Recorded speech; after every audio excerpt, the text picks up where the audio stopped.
Pancasila, tanamkan di dalam dada. Profil pelajar Pancasila, cerdas berkarakter itu kita.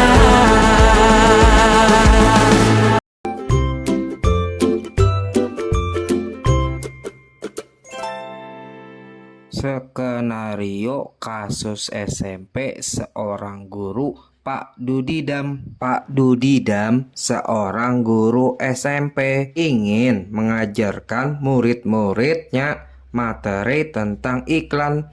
Tujuan pembelajarannya adalah murid-murid dapat menangkap makna secara kontekstual terkait fungsi sosial, struktur teks, dan unsur kebahasaan dari iklan tentang produk dan jasa. Pak Dudidam lalu membuat skenario pembelajaran sebagai berikut.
Analisis kasus 3 jenjang SMP.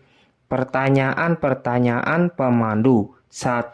Dari skenario pembelajaran yang telah ditelaah, apakah kebutuhan belajar murid yang berusaha dipenuhi oleh guru tersebut?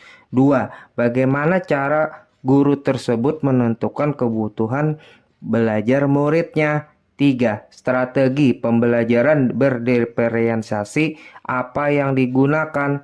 4. Bagaimana guru tersebut melakukan penilaian? Untuk pertanyaan 1 akan dianalisis dan dijawab Ibu Santi Helmida. Assalamualaikum warahmatullahi wabarakatuh. Baiklah, saya akan menjawab pertanyaan dari nomor 1.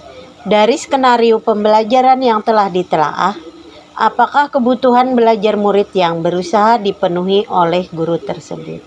Jawabannya adalah kesiapan belajar peserta didik, minat belajar peserta didik, dan profil belajar peserta didik. Selanjutnya, untuk kasus jenjang SMP, soal nomor 2 akan dijawab dan dianalisis oleh Ibu Hilda Rahmawati. Menjawab pertanyaan nomor 2 tentang bagaimana cara guru tersebut menentukan kebutuhan belajar muridnya. Cara yang dilakukan Pak Dudidam dalam menentukan kebutuhan belajar muridnya adalah dengan diskusi kelas. Pak Dudidam memberikan pertanyaan pemandu untuk menggali kesiapan belajar. Pertanyaan yang diberikan oleh Pak Dudidam adalah, apa yang membedakan antara iklan dengan bentuk lain? Dari pertanyaan ini, Pak Dudidam akan mengidentifikasi peserta didik yang sudah memiliki pengetahuan awal tentang fungsi sosial, struktur teks, dan unsur kebahasaan dari teks iklan. Pak Dudidam juga menggali informasi tentang minat peserta didik melalui pertanyaan, iklan apa yang benar-benar menarik untuk kalian?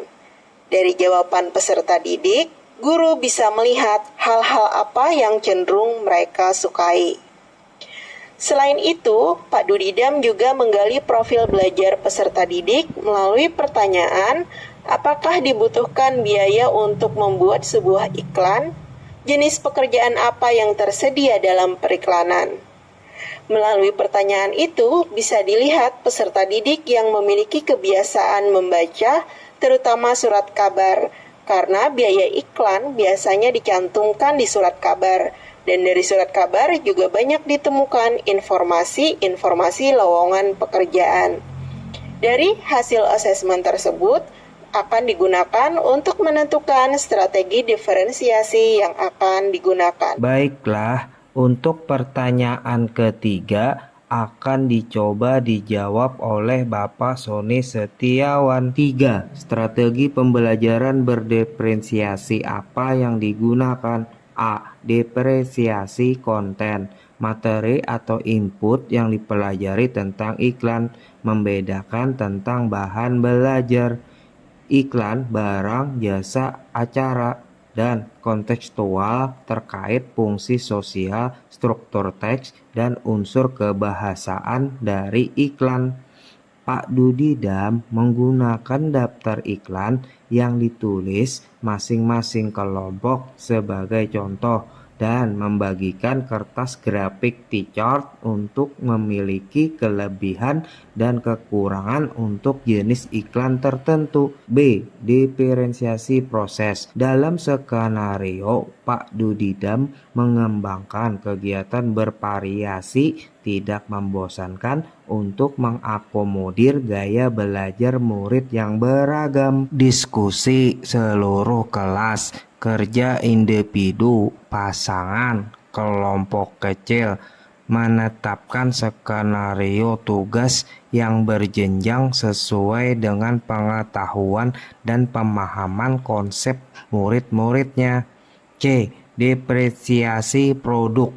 Murid membuat iklan efektif untuk mempromosikan produk jasa secara sesuai target audiens, kejelasan pesan, penggunaan fitur kebahasaan dan desain, judul, teks, gambar, dan format. Hal ini memungkinkan murid untuk membuat beragam produk iklan. Untuk pertanyaan yang keempat, yang terakhir, akan dijawab oleh Pak Sutrisno. Yang selanjutnya, bagaimana guru tersebut melakukan penilaian? Dalam hal ini, Pak Dudidam dapat melakukan penilaian untuk kegiatan kerja dalam kelompok kecilnya dengan cara sebagai berikut. Pada poin A, yaitu melakukan assessment for learning. Apa itu? Melalui cara observasi dan memantau pemahaman peserta didik selama berlangsungnya proses pembelajaran, dan biasanya digunakan sebagai dasar untuk melakukan perbaikan proses belajar mengajar, yaitu dalam hal kelompok kecil tersebut. Pada poin B, dapat dilakukan assessment of learning. Bagaimana itu?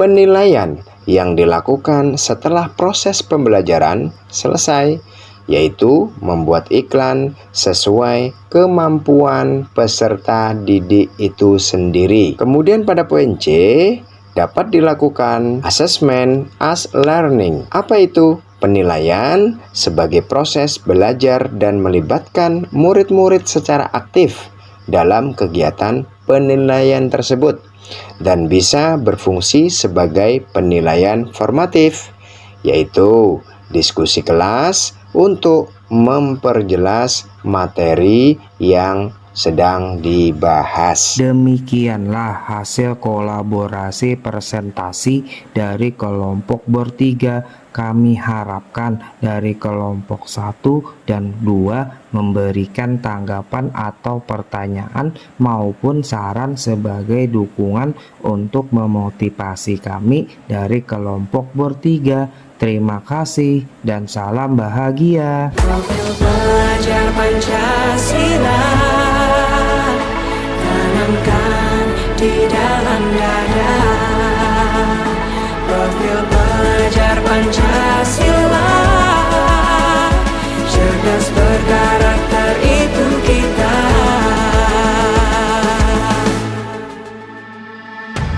Beriman dan bertakwa pada Tuhan yang Maha Esa.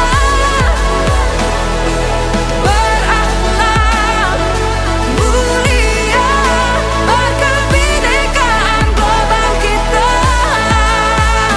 Gotong royong, berjiwa mandiri, berpikir kreatif dan bernalar kritis. Perbedaan bukan suatu halangan untuk kita saling bergandeng.